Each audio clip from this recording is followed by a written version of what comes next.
Capítulo 95. Lo que era en verdad. 14 meses antes. Bentley vadeaba por una pesadilla de su propia creación. Bajo un cielo ennegrecido, humanos y oyentes combatían con acero y relámpago.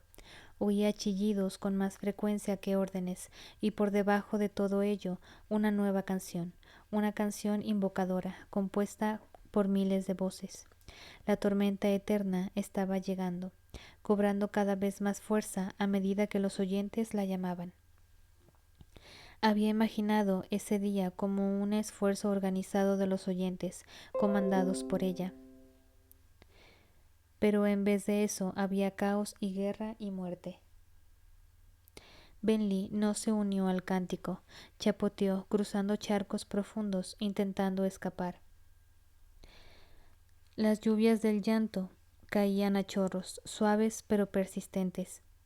Pasó por delante de oyentes a los que conocía, todos en hileras, sus ojos brillando rojos mientras cantaban. Faraday, dijo a uno de ellos, tenemos que irnos, los humanos avanzan en esta dirección. Él la miró, pero siguió cantando. Toda la hilera parecía ajena por completa a la lluvia y casi por completo a las palabras de Bentley. Armonizó a pánico. Estaban abrumados por la nueva forma, consumidos por ella. Bentley sentía el mismo impulso, pero era capaz de resistirlo. Quizá por su prolongada asociación con Ulim, no estaba segura. Bentley corrió para alejarse, mirando una y otra vez por encima del hombro. No alcanzaba a distinguir gran cosa de lo que sucedía en el campo de batalla. Se extendía a lo largo de varias mesetas, velado por la neblina y la lluvia, ensombrecido por nubes negras como el carbón. Los ocasionales estallidos de relámpagos rojos significaban que muchos de las nuevas formas tormenta estaban luchando. Con un poco de suerte controlarían sus poderes mejor de lo que podía Bentley, cuando había liberado la energía de la forma tormenta, esperando grandiosos ataques que fulminaran a sus enemigos. El relámpago había salido en direcciones desatadas, impredecibles. Bentley no creía haber herido ni a un solo humano, y se había quedado débil, su gloriosa energía agotada y lenta en renovarse. Se escondió junto a una enorme masa de roca, que quizá hubiera sido un edificio en otro tiempo. Tras ella, los humanos atacaron a la hilera de oyentes que acababa de abandonar. Bentley oyó gritos y sintió un poderoso crepitar cuando se liberó un relámpago. La canción de los oyentes no regresó, pero Bentley oyó a los humanos maldiciendo y hablando en su vasto idioma, con voces que resonaban imponiéndose al sonido de la lluvia. Más muertos. La tormenta estaba acumulándose, sí, y ya la tenían casi encima. Pero ¿cuántos oyentes más caerían masacrados antes de que llegara? Seguro que en los otros frentes nos va a mejor, pensó, cerrando los ojos con fuerza y escuchando el ritmo del pánico. Seguro que los oyentes estamos ganando. ¿Qué había de las promesas de Olim? ¿Qué había del trono de Bentley? Respiró aire frío mientras el agua le caía por los lados de la cara, dejándole la piel insensible y el caparazón helado. Se apretó contra las rocas, temblando. Todo estaba mal. Ella no debería estar allí. Se suponía que estaría a salvo. El sonido de las botas raspando contra la piedra hizo que abriera los ojos a tiempo de ver una lanza viniendo hacia ella. Se echó a un lado, pero el arma la alcanzó en la cresta de la mejilla y la nariz, haciéndole solo un fino corte en la piel, con un ataque desviado en su mayoría por la máscara de caparazón con que la forma tormenta había cubierto su cara. Cayó al suelo sobre un charco e intentó alejarse a rastras, con una mano levantada y suplicante. El humano se cernió sobre ella, una terrible figura cuyos rasgos se perdían del todo en las sombras de su yelmo. Levantó la lanza. No, no, dijo Bentley a su misión en el idioma del soldado. Por favor, no, soy erudita, sin arma, por favor, no. Él enarboló su arma, pero cuando Bentley se encogió y giró la cara de lado, no llegó ningún golpe. El hombre se apartó y luego echó a trotar hacia varios compañeros suyos que estaban formando contra un grupo de oyentes que se aproximaban con los ojos rojos brillantes. Bentley se palpó el rasguño que le había hecho la lanza, maravillada por la superficial de la herida. Luego se palpó la piel, la ropa.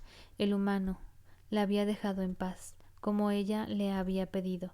Miró al hombre, armonizando a mofa. El muy cretino no sabía lo importante que era al oyente, a la que había perdonado la vida. Tendría que haberla matado. ¿O qué pues? Pero la mofa pareció ir desvaneciéndose cuando más pensaba. Era ese el ritmo adecuado, la reacción adecuada que debería sentir porque la hubieran salvado. ¿Qué le hubiera pasado durante los últimos años? ¿Qué le había pasado durante los últimos años? ¿Qué había permitido que le pasara? Por un instante oyó el ritmo de la apreciación en vez del otro. Una parte de ella, por lo visto, no quería regocijarse en la gloria de aquella nueva forma. Una parte de ella anhelaba la comodidad de lo conocido, de cuando había sido débil. ¿Y eso es fuerza?, pensó mientras se levantaba del suelo, escuchando el trueno. La nueva tormenta se aproximaba. Los salvaría, exterminaría a los humanos y elevaría a los oyentes que sobrevivieran. Bentley solo tenía que asegurarse de ser una de ellos. Huyó de allí en busca de un grupo más fuerte de oyentes que la protegieran. Llegó a una zona despejada de la meseta, resbaladiza por el agua cerca de un abismo. Por el borde de ese abismo merodeaban bandas de humanos y oyentes intentando obtener ventajas unos sobre otros. Si acaso, el combate en aquel sector era incluso más horripilante. Bentley hizo un esfuerzo para armonizar a Arrogancia y recorrer el perímetro. Arrogancia, un buen ritmo, una contrapartida de determinación o confianza, solo que más grandioso. Arrogancia era un ritmo orgulloso, fuerte, con una arrolladora algarabía de notas rápidas, complejas y atrevidas. Así necesitaba sentirse. Aquel era su campo de batalla. Ella había creado aquello, lo había provocado. Allí no tenía nada que temer. Estaba en la celebración de su victoria. Pasó junto a un caballo muerto de los humanos, un risadio por el tamaño. Lo había matado el relámpago, de modo que al menos había gente entre los suyos capaz de controlar sus nuevas capacidades.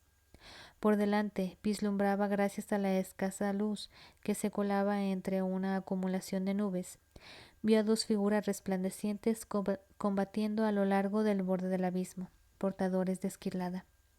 Bentley no conocía al humano, pero la oyente era Eshonai. Su hermana era la última de sus portadores de esquilada. La armadura era muy característica, incluso aunque la nueva forma la hubiera cambiado. Costaba trabajo asociar a la terrible caudilla de guerra en que se había transformado. Eshonai con la pensativa mujer en que tanto empeño había puesto en buscar una manera de evitar la batalla.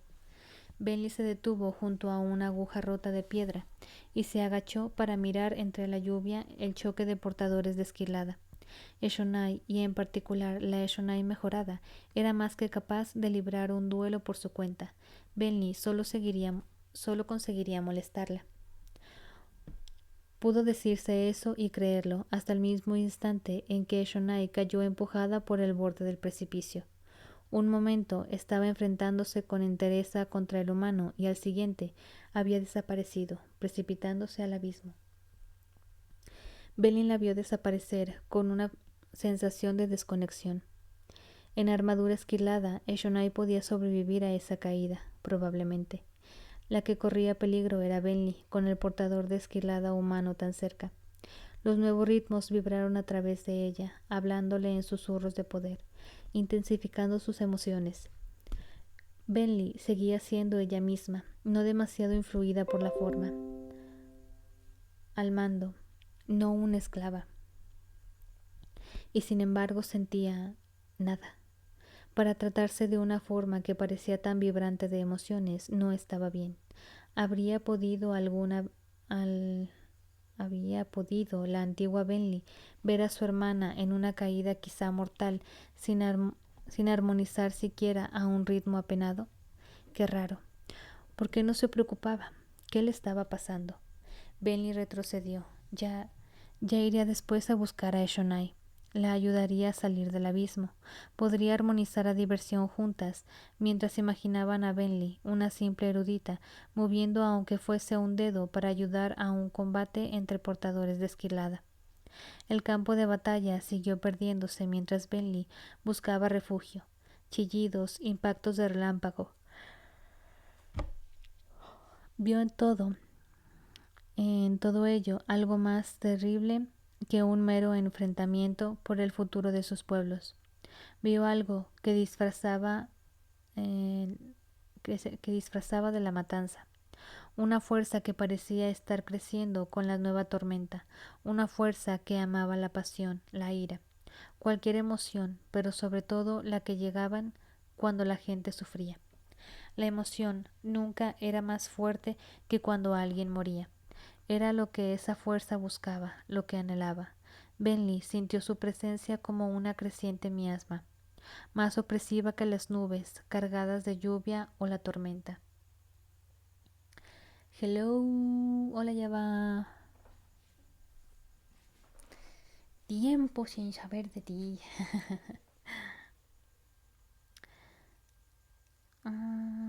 Bentley sintió su presencia como una creciente miasma, más opresiva que las nubes cargadas de lluvia o la tormenta. Avanzó a hurtadillas entre unas enormes formaciones de roca, bultos que habían sido edificios, cubiertos de gruesos crem. No sabía con certeza dónde estaba en relación con el centro de Narak. Akandu, ¿en qué capítulo vas? Es el 96, creo. Espérame. El 95, perdón. Es el 95. Advertencia, mi internet está fallando muchísimo, entonces se va a estar cortando bastante. Te aviso, ¿verdad? Te aviso, te anuncio.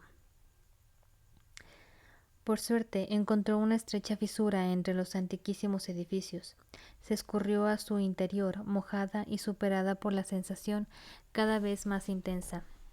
Estaba llegando algo increíble, algo terrible. La nueva tormenta ya estaba allí. Bentley se permitió armonizar al ritmo de sus verdaderas emociones. Ya has avanzado mucho más, sí, bastante. Ayer le avancé muchísimo, estuve como 6 horas leyendo. Estaba llegando. Bentley se permitió armonizar al ritmo de sus verdaderas emociones, a los tiempos salvajes y frenéticos del ritmo del pánico. Era una versión más agresiva del ritmo de los terrores. Todo se volvió negro, los últimos atisbos de luz solar consumidos por el peso de aquella nueva tormenta. Entonces llegó el relámpago rojo, electrificó el cielo y Bentley se encogió. No, todavía estaba demasiado expuesta. Supo que una repentina e inexplicable confianza que, si la tormenta la veía, la destruiría sin la menor duda.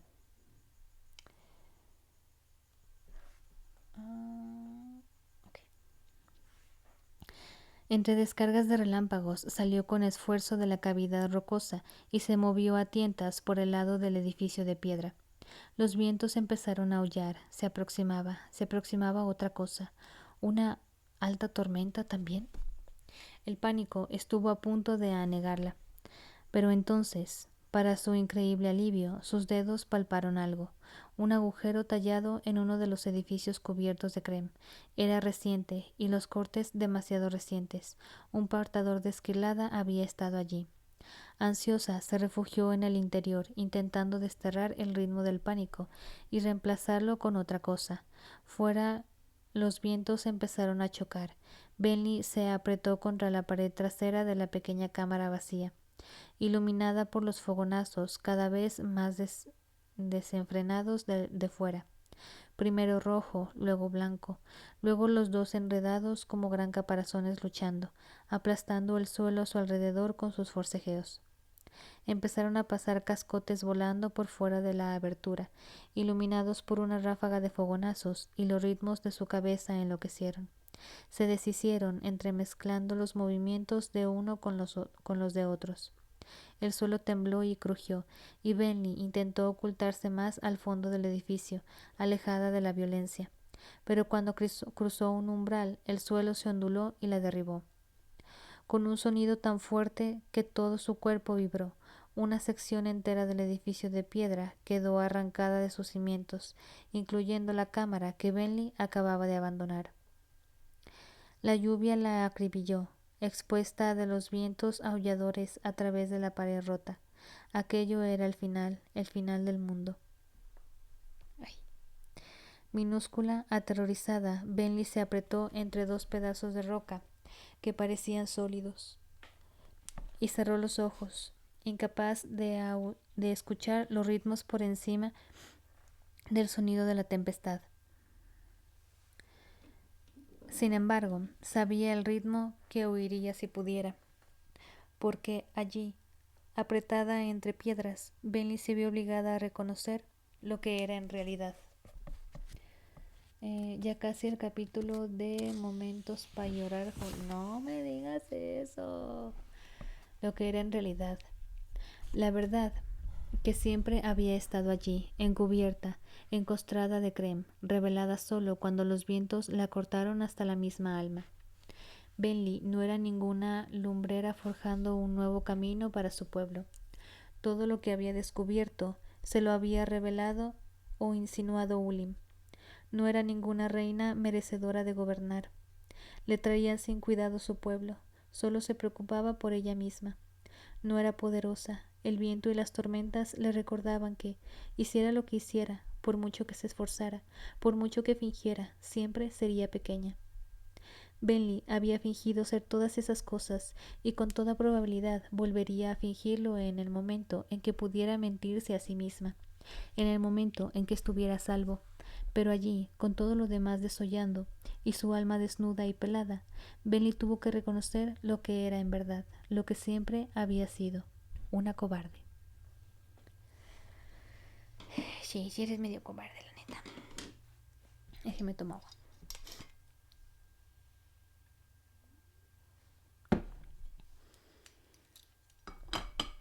Los mosquitos andan recios, se andan aprovechando de que no me muevo por estar leyendo. Ya me tiento picoteada.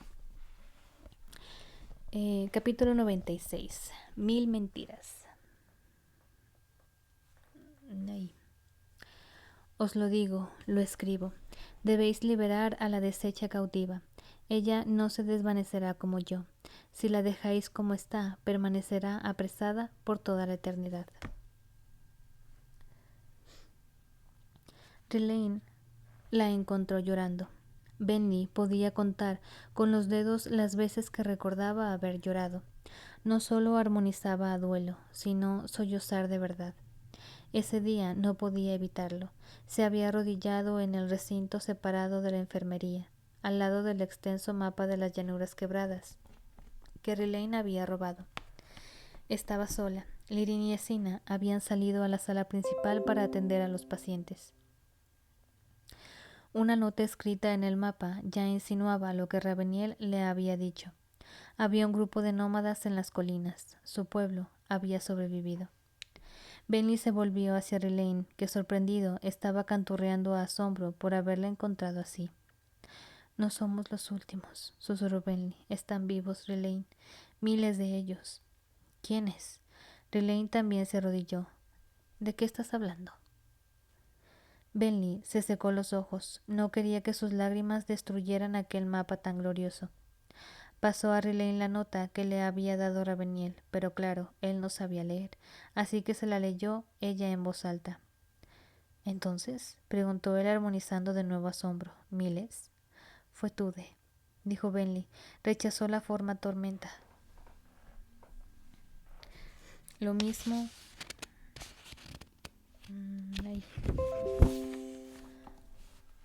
lo mismo hicieron la mayoría de los amigos de Shonai. Yo, por aquel entonces no pensaba, y lo habría hecho matar, pero Eshonai los separó y dejó que escaparan.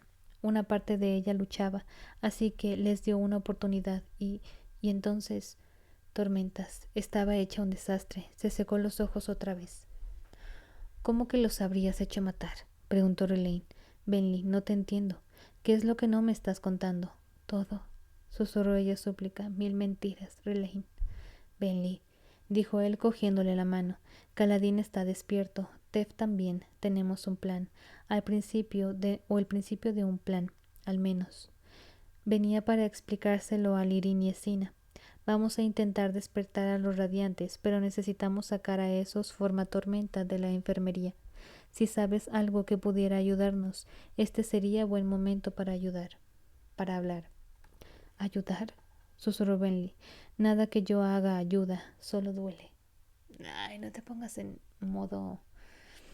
¿En modo qué? En modo mártir. Solo duele. Relaine canturrió a confusión. Con un suave empujón de timbre, Benley empezó a hablar. Inició el relato con la extraña mujer humana que le había dado la esfera y llegó hasta cuando Tude y los demás se marcharon. No ocultó su papel en la historia. No la desbastó con el ritmo del consuelo. Se la dio en crudo. La historia. La historia completa, terrible. Mientras Benley hablaba, él fue apartándose más y más de ella.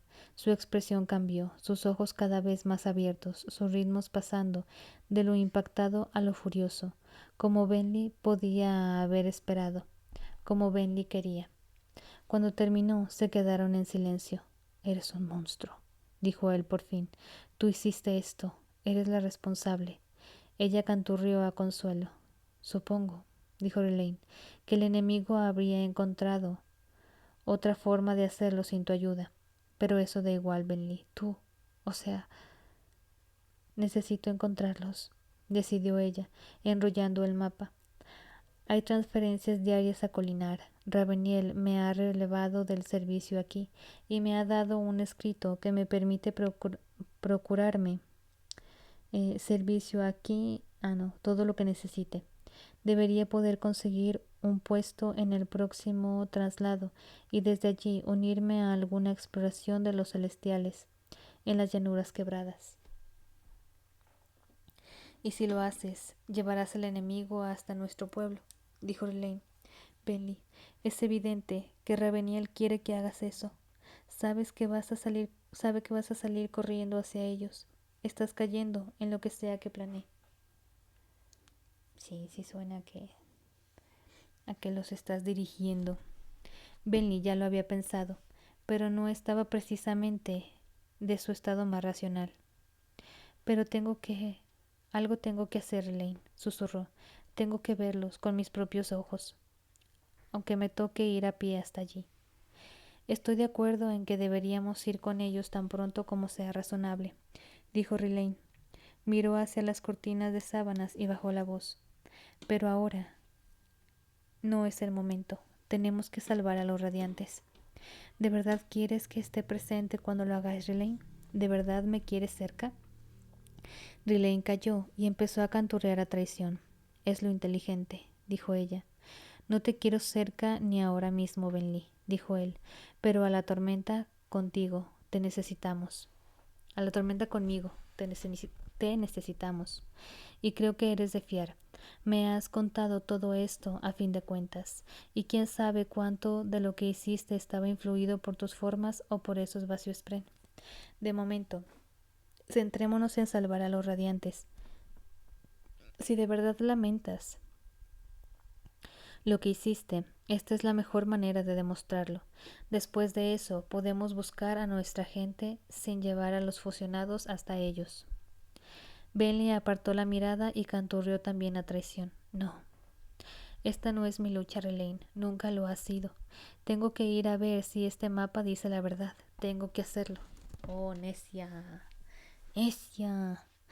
Muy bien, dijo él con brusquedad. Se levantó para marcharse, pero se detuvo. ¿Sabes? Todos esos meses que estuve haciendo carreras de puentes y luego entrenando con Cal y los demás, me lo preguntaba. En el fondo me preguntaba si era un traidor. Ahora me doy cuenta de que no tenía ni las primeras notas para comprender lo que significaba ser un traidor. Salió entre las sábanas. Benley metió el mapa de las llanuras quebradas en su funda, sin hacer ruido, y se la puso bajo el brazo. Era hora de marcharse. Encontró a Dul y Masish cuidando de los radiantes caídos. Belin los apartó a un lado y susurró: «Ha llegado el momento. ¿Estamos preparados para irnos?» «Por fin», dijo Dul a emoción. «Hemos izado raciones, cantimploras de agua, mantas y algo de ropa de material asignado para cuidar de los radiantes.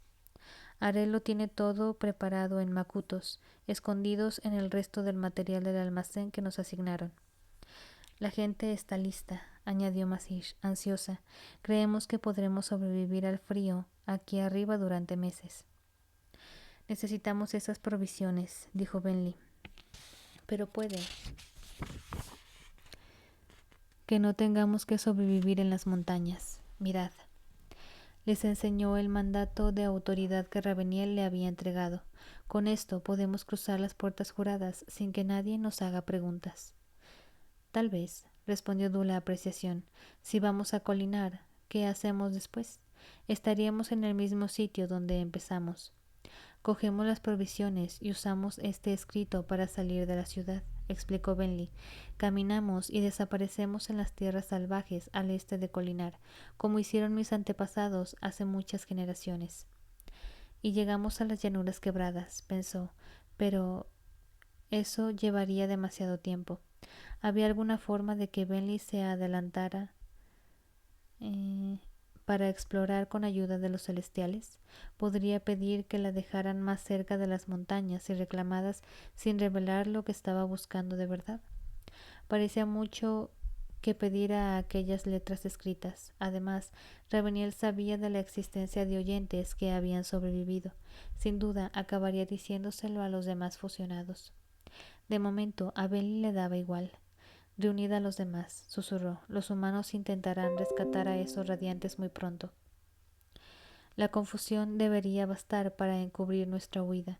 Quiero que estemos listos para marcharnos en un par de días como mucho». Los otros dos armonizaron la resolución. Confiaban en ella, más de lo que confiaba ella misma. Benley dudaba que hallara la redención entre los oyentes, que había huido de los fusionados. De hecho, esperaba sus acusaciones, su condena, pero aún así, Benley tenía que intentar llegar hasta ellos, porque al escapar se había llevado a su madre. Jaxlin podría estar muerta, y si no, su madre estaría ida de todos modos con la edad.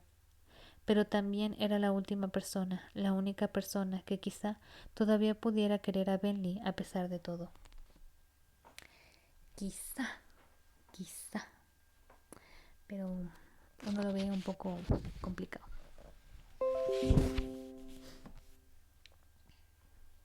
Capítulo 97. Libertad.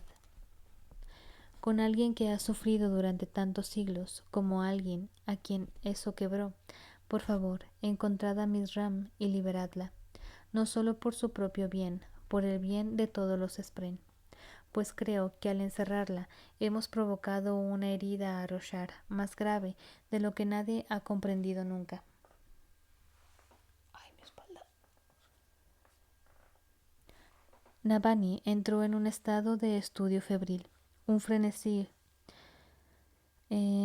próximo a la locura, consumida por el trabajo. Antes se había organizado, ahora se limitaba a alimentar a la bestia. Apenas dormía. La respuesta estaba allí. La respuesta tenía algún significado. No podía explicar por qué, pero Navani necesitaba aquel secreto. La comida pasó a ser una distracción. El tiempo dejó de importar. Guardó sus relojes para que no le recordaran invenciones humanas, como los minutos y las horas.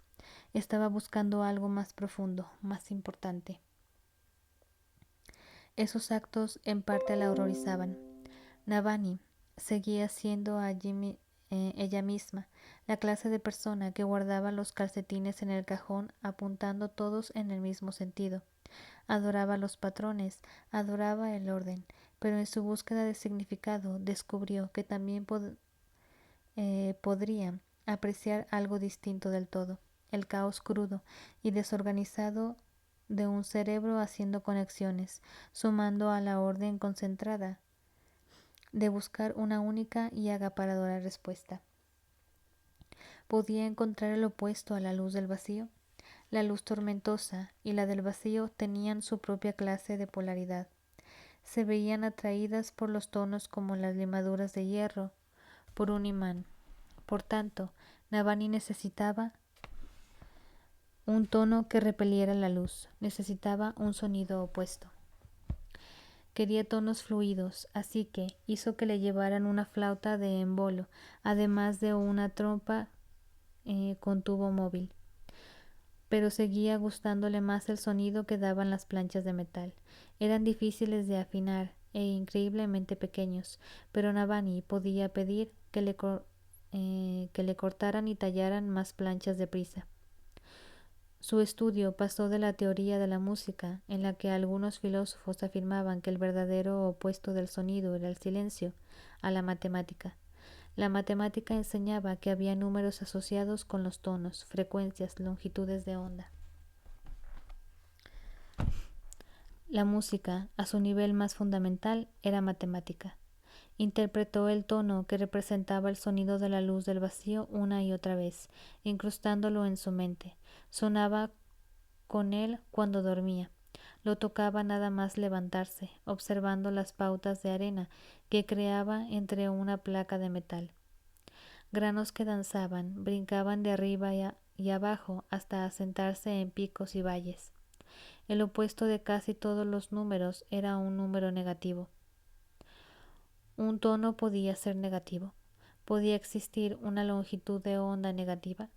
La mayoría de esos conceptos no podían existir en el mundo real, del mismo modo que los números negativos eran una construcción artificial. Pero aquellos picos y valles podrían crear un tono que produjera la pauta contraria. Picos donde había valles, valles donde había picos.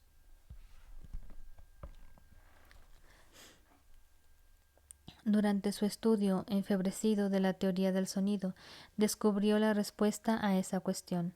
Una onda podía anularse, creando un opuesto y enfrentándola a él, de forma que la onda original quedaba plana, cancelada. A eso lo llamaban interferencia destructiva. Por extraño que resultase, las teorías afirmaban que una onda y su opuesta sonaban exactamente igual. Eso la dejó anonadada. Hizo sonar las planchas que había creado, deleitándose con sus tonos resonantes. Puso esferas de luz del vacío en su brazal y escuchó hasta que pudo entonarlo. Sonrió encantada cuando, tras horas de práctica concertada, fue capaz de extraer luz del vacío con un toque igual que hacían los fusionados. Los humanos podían cantar los tonos correctos. Los humanos podían oír la música de Rochard. Quizá los antepasados de Navani hubieran sido extranjeros en ese mundo, pero ella era hija de él. Sin embargo, eso no resolvía el dilema. Si un tono y su interferencia destructiva sonaban igual, ¿cómo podía cantar una cosa y no la otra? Tocó el tono de una placa y la cantó al unísono. Luego golpeó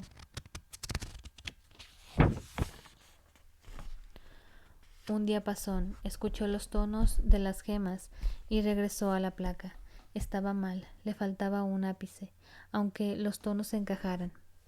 Solicitó y le llevaron una lima. Trató de medir las notas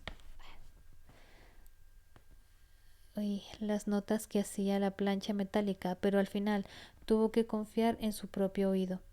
Empezó a trabajar en la placa, limando pequeñas secciones del metal y luego pasándola al arco, acercando más y más el sonido. Podía oír el tono que buscaba, o eso creía. ¿O sería una locura aquel deseo suyo de crear un antisonido? Le costó horas, quizá días. Cuando por fin sucedió, estaba arrodillada en el suelo de piedra, con los ojos somnolientos, a alguna hora intempestiva. Sostenía un arco para probar su última versión de la placa. Cuando tocó aquel tono particular, arco contra acero, ocurrió algo. La luz del vacío salió expulsada de la esfera suelta a la placa.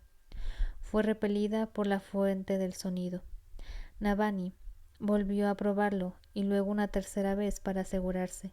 Aunque debería haber querido dar un grito de alegría, Se limitó a quedarse allí sentada mirando.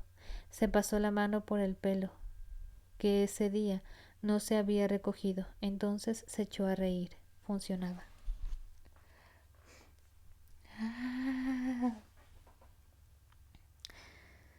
Al día siguiente, lavada y sintiéndose un poco menos demente, Navani fue haciendo incrementos. Probó cómo debía ser el tono para producir el efecto deseado.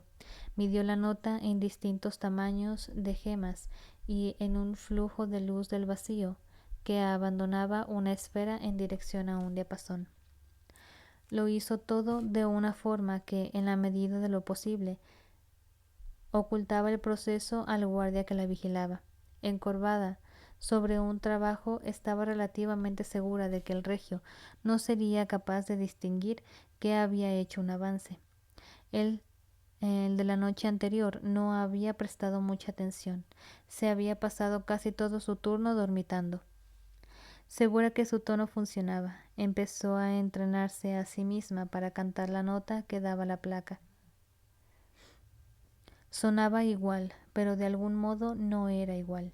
De la misma manera que al medir Spren, que realizaban a los pensamientos sobre ellos de quien tomaba las medidas. Aquel tono requería intención para crearlo. Tenía que saber lo que pretendías hacer. Era increíble que tuviera alguna importancia si Navani quería o no canturrear el tono opuesto a la canción de odio.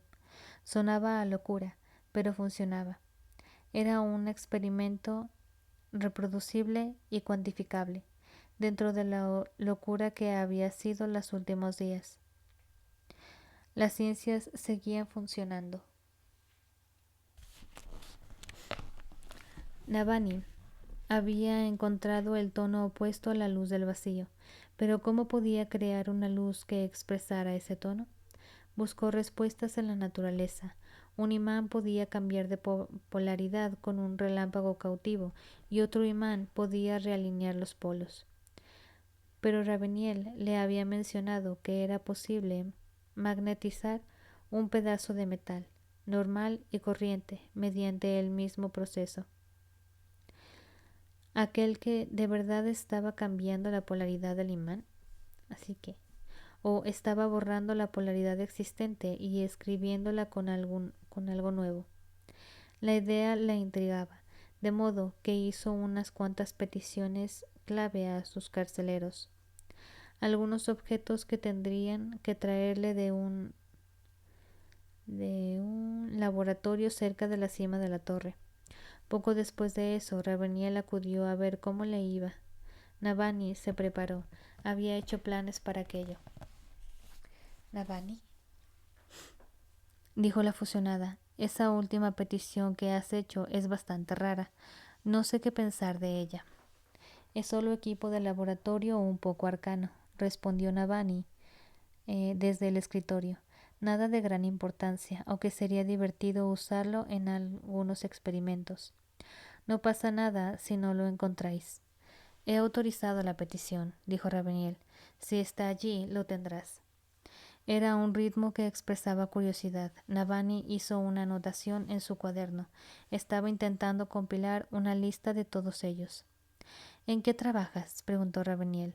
El guardia me ha hablado de un sonido espantoso que estás dedicándote a hacer, algo discordante.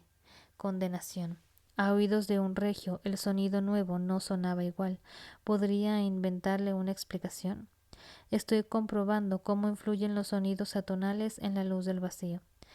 Si es que lo hacen. Raveniel se quedó por allí, mirando por encima del hombro de Navani. Luego echó un vistazo al suelo, donde un cubo de agua helada, con nieve del exterior, contenía una gema sumergida. Era un intento de comprobar si la temperatura podía borrar el tono de la luz del vacío. ¿Qué es lo que no me cuentas?, preguntó Raveniel a un ritmo pensativo. Encuentro tu comportamiento intrigante. Intrigante, quieres andar de chismes. Raveniel miró a un lado mientras su hija entraba en la sala. Ese día la joven fusionada estaba babeando. Raveniel había encomendado a la joven a un sirviente que limpiara la comisura de la boca de su hija con una tela a intervalos regulares. No era que tuviera la cara paralizada, sino más bien que no parecía darse cuenta o preocuparse de estar babeando.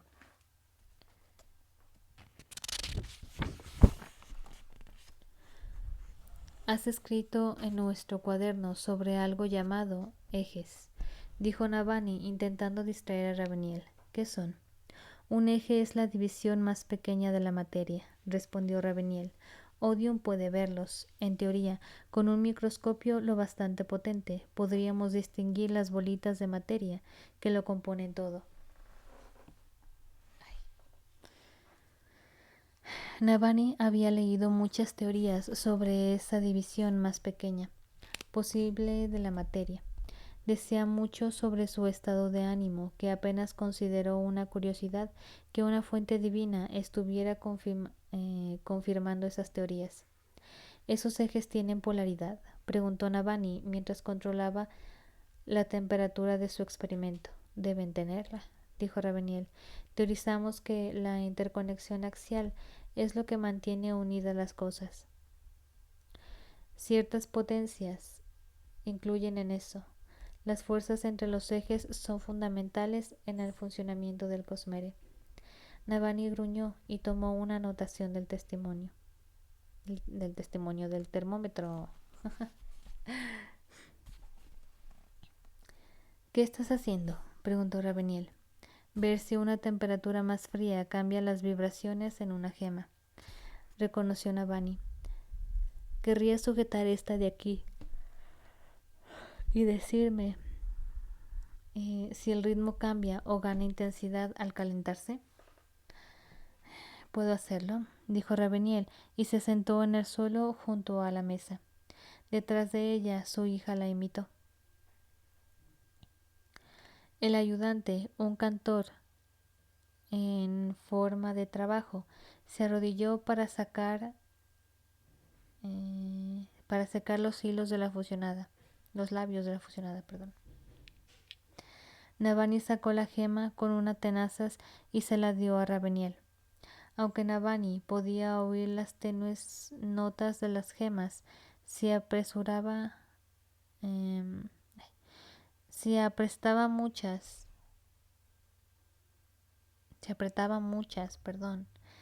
contra su piel. Su habilidad no se notaba lo bastante afinada para detectar pequeñas alteraciones del volumen. Necesitaba a un cantor para concluir aquel experimento. Pero, ¿cómo evitar que Raveniel dedujera lo que había descubierto? Ay, qué calor. Raveniel cogió la esfera y esperó con los ojos cerrados. Al cabo de un tiempo negó con la cabeza. No percibo ningún cambio en el ritmo.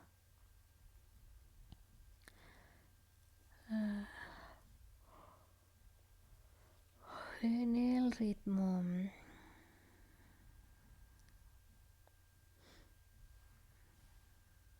En el tono. ¿Qué importancia tiene? Estoy intentando determinar si hay algo que altere el tono, dijo Navani. Crear luz de guerra requiere una leve modificación de los tonos de odio y honor para componerlo en armonía. Si logro encontrar otros factores que alteren el tono de la luz del vacío, quizá podría crear otros híbridos. Una línea de razonamiento novedosa, comentó Raveniel a su ritmo curioso. No creía que fueses a darte cuenta, dijo Navani. Suponía que estarías ocupada con tu trabajo. Deshacer al hermano. Aún me falta acabar con el último nodo, explicó Raveniel. La última vez que toqué al hermano me pareció que podía sentirlo en algún lugar cercano, pero es muy, muy pequeño, más pequeño que los otros. Se levantó del suelo. Avísame si necesitas más equipo. Gracias. Volví. Morfeo te llaman. Sí. yo pienso que voy a terminar este capítulo y me voy a retirar porque si anda. A ver. Bueno, continúo. Hola, Dios verde. ¿Quién llama a quién? Morfeo. Morfeo me dice que ya me vaya a mimir.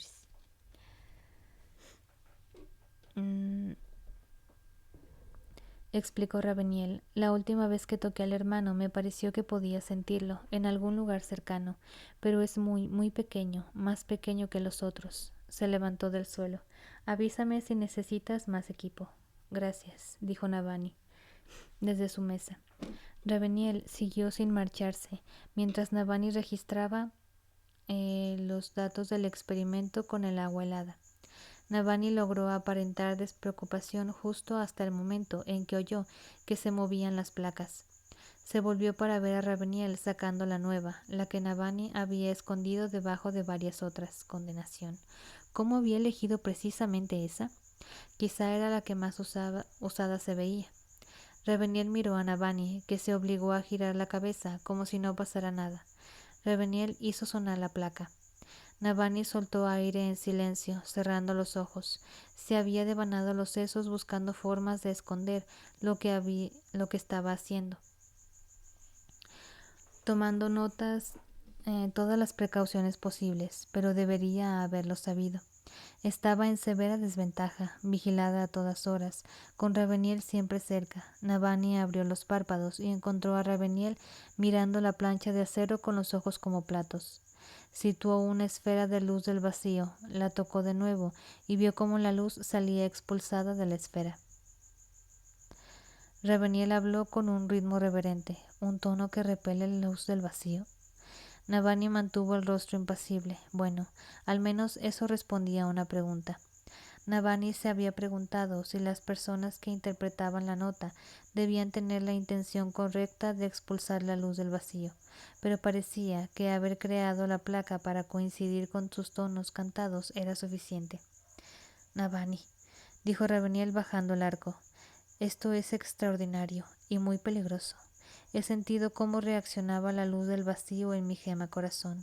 No la ha abandonado, pero mi misma alma se ha crispado con el sonido. Estoy conmocionada y confusa. ¿Cómo has creado esto? Matemáticas, respondió Navani, e inspiración. Esto podría llevar a...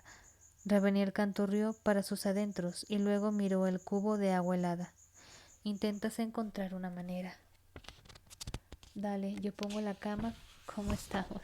Ok. Bueno, ya, cama ya tengo al menos. Andamos bien, todavía con bastante calor. Las lluvias andan, pero muy, muy escasas estos días. Modo de amortiguar las vibraciones de la luz del vacío para poder reescribirlas con un tono diferente, una polaridad diferente. Por eso me has preguntado sobre los ejes. Canturrió a un tono emocionado. Y condenación. Si una parte de Navani no se quedó atrapada en ese sonido, con el entusiasmo del descubrimiento, con estar tan cerca. Cuidado, Navani, se recordó. Me alegro, aquí hace frío. Ay, qué envidia. Yo quiero frío. Continúo. Cuidado. Había una manera, un plan que había urdido por si Raveniel se inmiscuía como acababa de hacer, un posible método para proteger los secretos de la antiluz del vacío. Pero de momento necesitaba parecer dispuesta a compartir el conocimiento. Sí, respondió Navani, creo que lo que buscamos desde el principio es posible, Raveniel. Tengo motivos para creer que de verdad existe una luz opuesta a la luz del vacío. ¿Esto lo has apuntado? No, solo estaba jugueteando con ideas aleatorias. Una mentira que debes contarme, dijo Raveniel.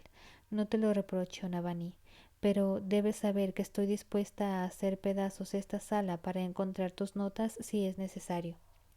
Navani se quedó callada, sosteniendo la mirada a Raveniel.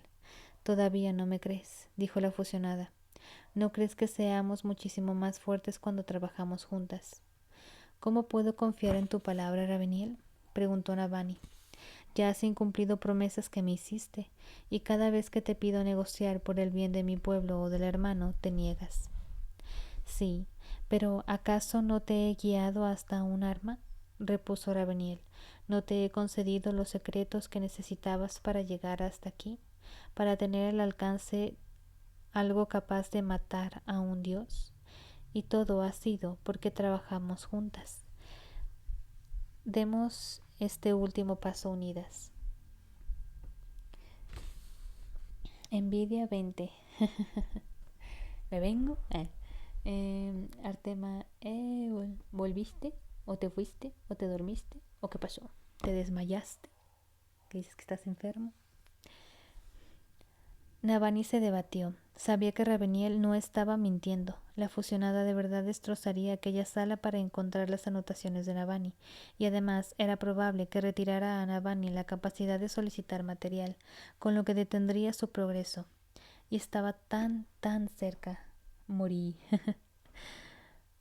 Pero sobreviví. Con un suspiro, Navani cruzó la biblioteca y cogió el cuaderno, el que había titulado El ritmo de la guerra. De su escondrijo bajo un estante. Quizá Navani debería haber guardado sus descubrimientos solo en su cabeza, pero no había podido resistirse a apuntarlo. Necesitaba ver sus ideas plasmadas en la página, utilizar notas para llegar tan lejos como estaba. Ando como tú el otro día que me mandaste audio. Ay, con el dolor de cabeza, chale, güey. ¿Ya tomaste algo? ¿Te tomaste una pastilla?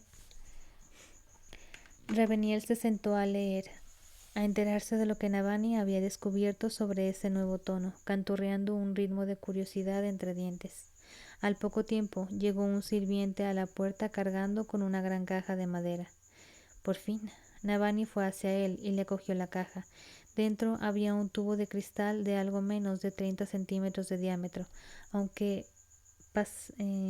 pasaba del metro de largo, con gruesas tapas metálicas en los extremos. ¿Qué es esto? ¿Qué es eso? Preguntó Raveniel. Un tubo de vacío taileño, dijo Navani, del Instituto Real de Estudios Barométricos. Lo teníamos cerca de la cima de la torre, donde hacíamos experimentos meteorológicos. ¡Kaboom! Sí, algo va a explotar. Situó el aparato y recuperó el cuaderno de Raveniel para hacer unas anotaciones iniciales sobre su siguiente experimento. Las tapas de metal podían desenroscarse para revelar unas cámaras que, cuando el aparato estaba bien sellado, no perturbarían el vacío de la cámara central del cristal. Navani abrió un extremo y fijó un diamante vacío en su interior. A continuación, usó su martillo de joyería para quebrar una gema llena de luz del vacío, con la que ésta empezó a escapar. Se apresuró a colocar la gema en una recámara al otro lado del tubo. Volvió a enroscar la tapa. Entonces usó una bomba Fabrial para retirar el aire de las cámaras laterales. Me retiro, mi gente. Feliz noche. Que descansen. Descansa, Outlander. Tú te spoileas todo, Annie. ¿Por qué, güey? No me spoileé nada. Si va a haber una explosión, tú ya me la spoileaste ahorita, porque yo no pensé que fuese a haber una explosión. Simplemente dije, mira, podría pasar, pues. O sea, no me la spoileé como tal.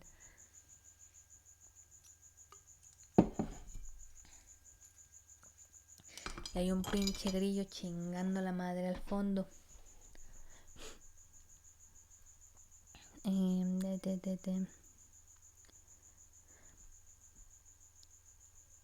Ay, ¿dónde me quedé?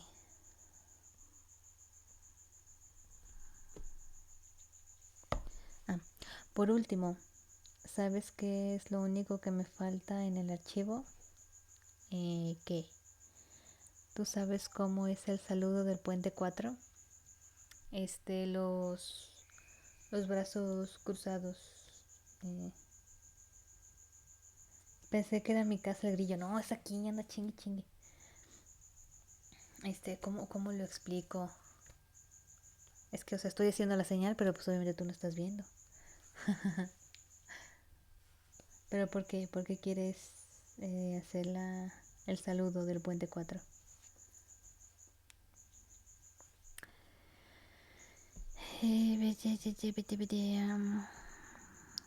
Por último, retiró los cierres que sellaban las cámaras laterales, abriéndolas al vacío central. Si lo había hecho todo bien, como muchísimo entraría un ápice de aire en la cámara central de cristal y tenía una gema en cada uno de los extremos. Reveniel llegó por encima de Navani mientras ella observaba la luz del vacío, flotando en ausencia de aire. No se comportaba como si lo hubiera. No salía de la gema como si tiraran de ella, por ejemplo. Fuera lo que fuese la luz del vacío, no parecía estar compuesta de ejes. Era una energía, un poder. ¿Aún no puedes hacer emoticonos exclusivos de tu canal? Creo que no. Un emoticono con el saludo del puente 4 es todo. Sí, ay, sí, lo voy a anotar, güey. Ay, ching, ando tirando aquí, desmadre. Chichichi. ¿Dónde está mi lápiz? A ver, aquí lo voy a anotar. Por aquí yo había ponido un lápiz. Aquí está. A ver, emoticonos del canal.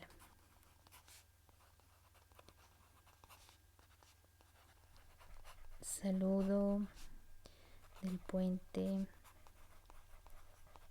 El ASMR de escribir. Saludo del puente 4, ahí está. Chicheñol. Sí. Cuando pueda me pongo a hacer los dibujitos para los emoticonos. Para cuando pueda ponerlos, pues ya estén hechos. Vea. A lo mejor y me pongo a hacerlos en stream. Nomás tengo que buscar qué tamaño tienen que tener y todo eso.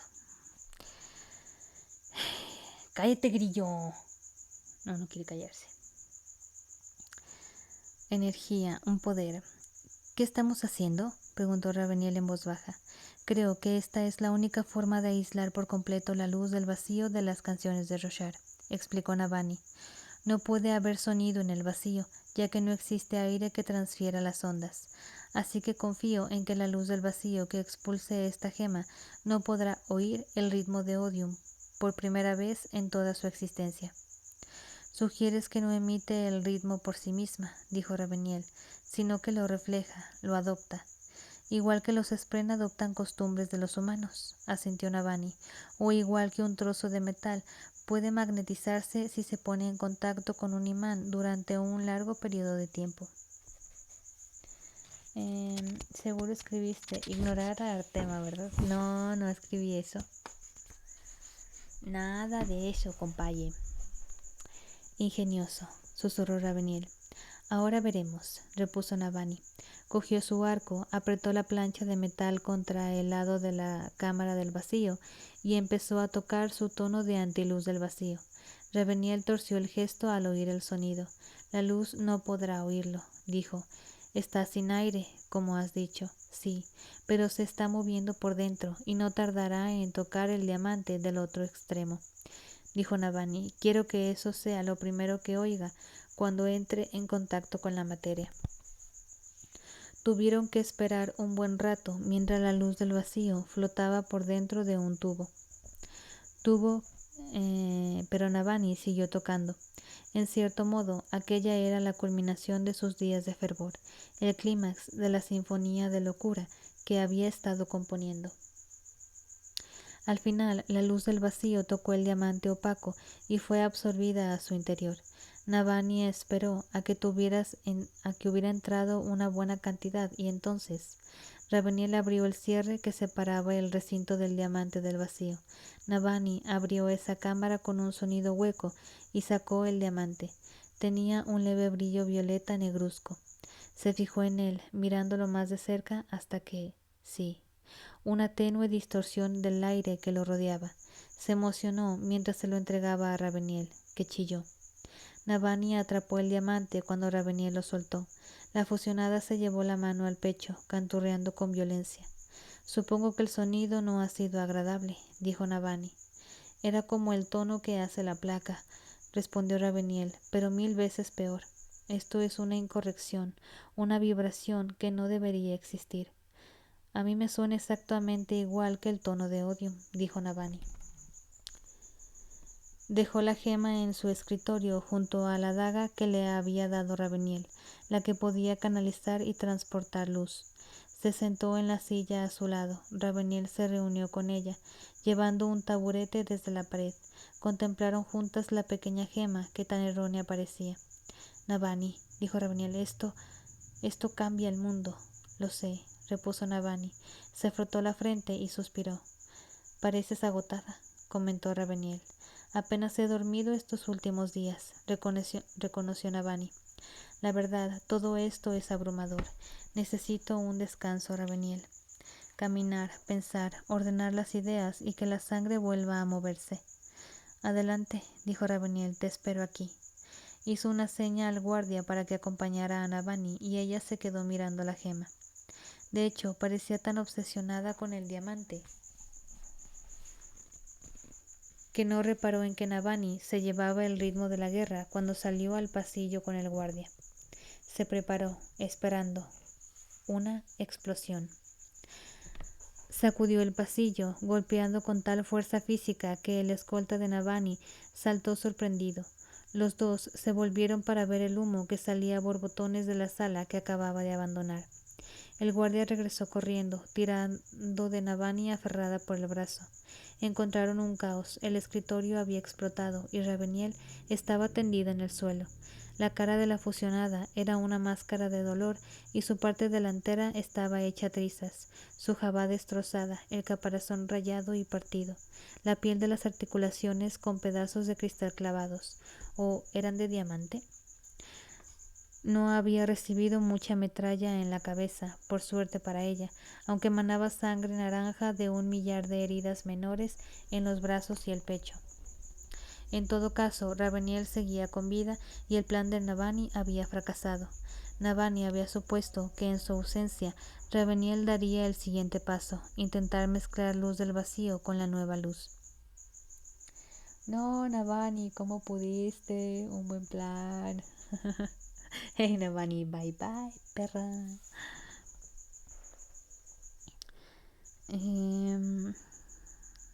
Vacío con la nueva luz. La fusionada decía siempre que esperaba que las luces se esfumaran al entrar en contacto, que se desvanecieran. No esperaba una explosión.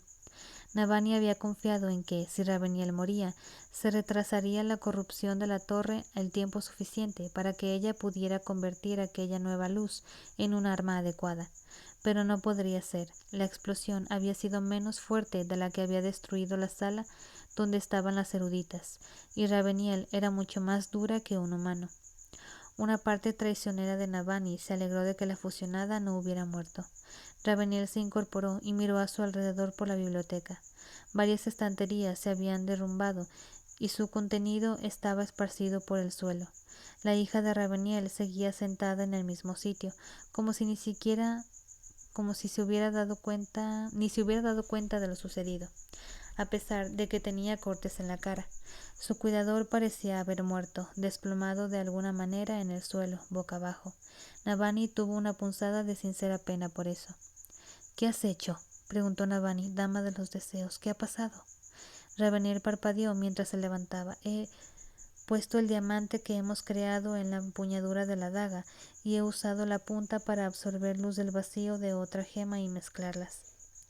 Parecía el mejor método para comprobar si las luces se anularían entre ellas. Pensaba que la reacción sería tranquila, como al mezclar agua caliente y fría. Tranquila. Eres una reacción tranquilita, ¿verdad? Y la reacción aquí tienes tu tranquilito. La neta sí me mamé. Sí. El agua caliente y la fría no se aniquilan de inmediato entre ellas al entrar en contacto, dijo Navani. Además, el calor sometido a presión, como la luz en una gema, es un asunto distinto del todo. ¿Cómo la explosión no se cargó al grillo? Me lo estoy preguntando yo también. Son como las cucarachas, nada los mata, nada los detiene. Aquí nos está echando una serenata el hijo de su chingada madre. Moví un sillón y se cayó, pero luego volverá. Sí, dijo Raveniel. Parpadeó varias veces con aspecto aturdido. Si utilizas el relámpago de una forma tormenta para encender algo bajo presión, siempre explota. A lo mejor, si la luz y la antiluz del vacío se encontraran al aire libre, no habría más que un pequeño reventón. Un reventón. Pero estas estaban dentro de una gema. Me he comportado como con una estupidez suprema. Otros fusionados, profundos, llegaron fundidos a través de las paredes para ver qué había ocurrido. Raveniel los despidió con un gesto, mientras sus heridas sanaban por el poder de su luz del vacío interna. Los profundos se llevaron al ciervo, que por suerte se movió como cuando lo recogieron del suelo. El escritorio estaba hecho pedazos y la pared marcada por una negra cicatriz. Navani olió a humo y vio que aún había partes de la mesa ardiendo. Por lo tanto, la explosión había liberado calor, no solo presión. Raveniel metió prisa al guardia y a los demás fusionados para que se marcharan y se puso a rebuscar entre los restos del escritorio. No queda nada de la daga, dijo Raveniel. Otro bochorno que debo sufrir, el de perder un arma tan valiosa. Tengo más, pero en algún momento tendré que sacarte de esta sala y hacer que la registren a fondo en busca de cualquier traza de raicio.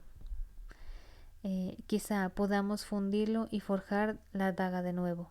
Navani asintió. De momento, dijo Raveniel, me gustaría que me hicieras otra gema llena de esa antiluz del vacío. ¿Ahora? Preguntó Navani. Si no te importa. ¿No quieres cambiarte de ropa? Dijo Navani, o que alguien te saque las esquilas de cristal de la piel. No, respondió Raveniel. Lo que deseo es ver este proceso otra vez, si no te importa, Navani. Señora, cálmese. No, lo dijo a un ritmo que indicaba que eso era lo que iba a suceder, le importara a ella o no. Así que Navani preparó la cámara de vacío, que por suerte había estado detrás de Raveniel, a cubierto de lo peor del impacto. Mientras Navani trabajaba, Raveniel envió a alguien a traerle otra daga a Mataheraldos. Iba a decir mataneblinos. Mataheraldos. ¿Para qué la querría? Seguro que no iban a mezclar las luces después de lo que había pasado. Notando como una nube de mal agüero pendiendo encima de ella, Navani repitió su experimento, pero en esa ocasión rellenó un poco menos la gema, por si acaso, antes de retirarla y sostenerla en alto. Por si ahora dice, ahora lo vas a hacer tú. Raveniel la tomó, y aunque esta vez no la soltó, sí que hizo una mueca. «Qué extraña es», dijo. La colocó en su segunda daga. Entonces retiró un tornillo y sacó la pieza del metal alargada que recorría el centro del arma. Navani reparó en que tenía puntas y agujeros para el tornillo en las extremidades mientras Raveniel le daba la vuelta y volvía a colocarla.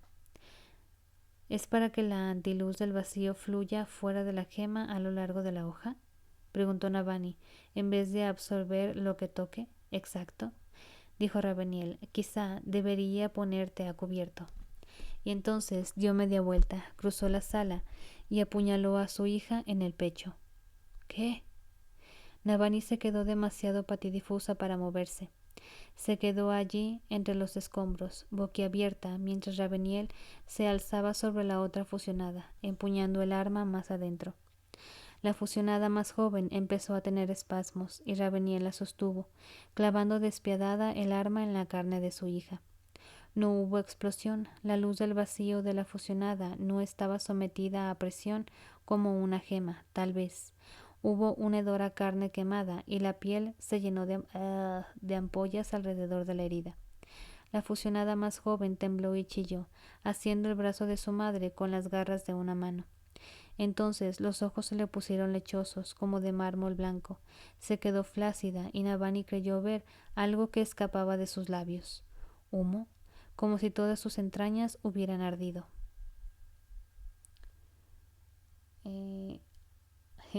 Guácala.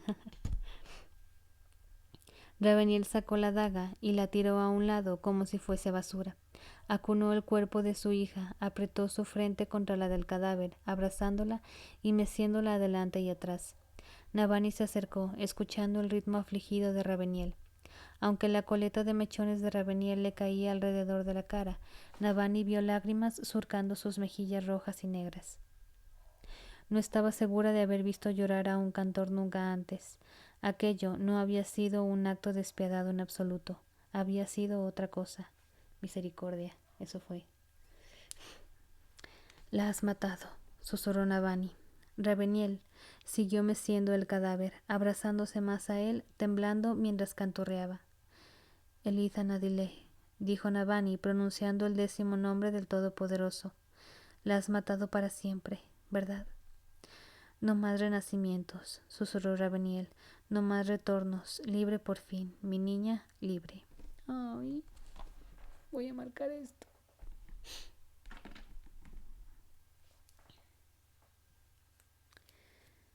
Su niña, güey.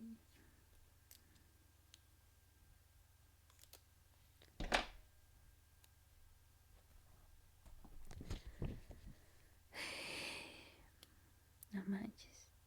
Un minuto de silencio.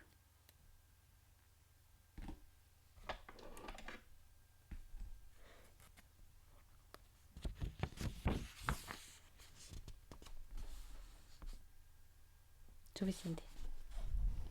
Navani se llevó la mano al pecho. Aquel dolor le era conocido. Era como ella se había sentido al saber de la muerte de Locar a manos del hombre del puente traidor. Pero aquella muerte la había ejecutado Raveniel. Había matado a su hija ella misma, pero la verdadera muerte no habría tenido lugar hacía mucho tiempo, hacía siglos, como debía de haber sido vivir con una hija cuyo cuerpo regresaba una y otra vez a la vida, mucho después de que su mente la hubiera abandonado. Para eso la querías, dijo Navani, arrodillándose al lado de las dos. Tu Dios insinuó que la antiluz del vacío era posible, y tú sospechaste lo que haría. Conquistaste la torre, me apresaste y me empujaste a mí a trabajar, y es muy posible que retrasaras la corrupción del hermano, porque esperabas encontrar esta antiluz del vacío, no porque buscaras un arma contra Odium, sino porque querías tener piedad con tu hija. Nunca podríamos crear la suficiente de esta antiluz para amenazar a Odium, susurró Raveniel. Eso era otra mentira, Navani, lo siento, pero tú tomaste mi sueño y lo has cumplido. Después de que yo renunciara a él, tú insististe. Cabría haber pensado que sería el ser inmortal quien siguiera persiguiendo una idea hasta el final, pero lo has hecho tú. Navani se puso las manos en el regazo, aún arrodillada, con la impresión de que acababa de presenciar algo demasiado íntimo. Dejó tiempo a Raveniel para llorar la muerte de su hija. Los fusionados sentían el duelo, las destrucciones inmortales, los enemigos míticos de toda vida sentían el duelo. El padecimiento de Raveniel parecía idéntico al de una madre humana que hubiera perdido a su hijo. Al cabo de un tiempo, Raveniel dejó el cuerpo en el suelo y cubrió la herida con una tela que se sacó del bolsillo. Se secó los ojos y se levantó y llamó al guardia para que trajera a varios sirvientes. ¿Y ahora qué?, le preguntó Navani. Ahora me aseguraré de que su muerte sea permanente de verdad, dijo Raveniel, comunicándome con las almas de Brace. Si Esu, en efecto, ha tenido una muerte definitiva, sabremos que tú y yo hemos cumplido nuestro objetivo y... Calló un momento y luego canturreó un ritmo. ¿Qué?, preguntó Navani. Nuestro cuaderno. Raveniel lo miró donde reposaba en el suelo. Navani lo había dejado allí mientras creaba la segunda gema de antiluz del vacío. Raveniel canturrió a un ritmo distinto mientras entraban los sirvientes y les dio unas órdenes cortantes. Ordenó a varios incinerar el cadáver de su hija y enviar honores y las cenizas a la familia que había donado el cuerpo para ella. Hizo que otros recogieran el tubo de vacío y las planchas de metal de los experimentos de Navani. Navani se adelantó para detenerlos, pero Raveniel se lo impidió con una mano tranquila pero firme. La fusionada cogió el cuaderno de los dedos de Navani. Me ocuparé de que te hagan una copia, prometió a Navani, pero de momento lo necesito para recrear tu trabajo. Ya has visto cómo lo he hecho, Raveniel. Sí, pero necesito crear una plancha nueva, un tono nuevo, para la luz tormentosa. Navani intentó zafarse, pero la presa de Raveniel era firme, canturrió un ritmo peligroso y obligó a Navani a mirarla a los ojos, unos ojos que habían estado sollozando, pero habían pasado a ser firmes e inflexibles.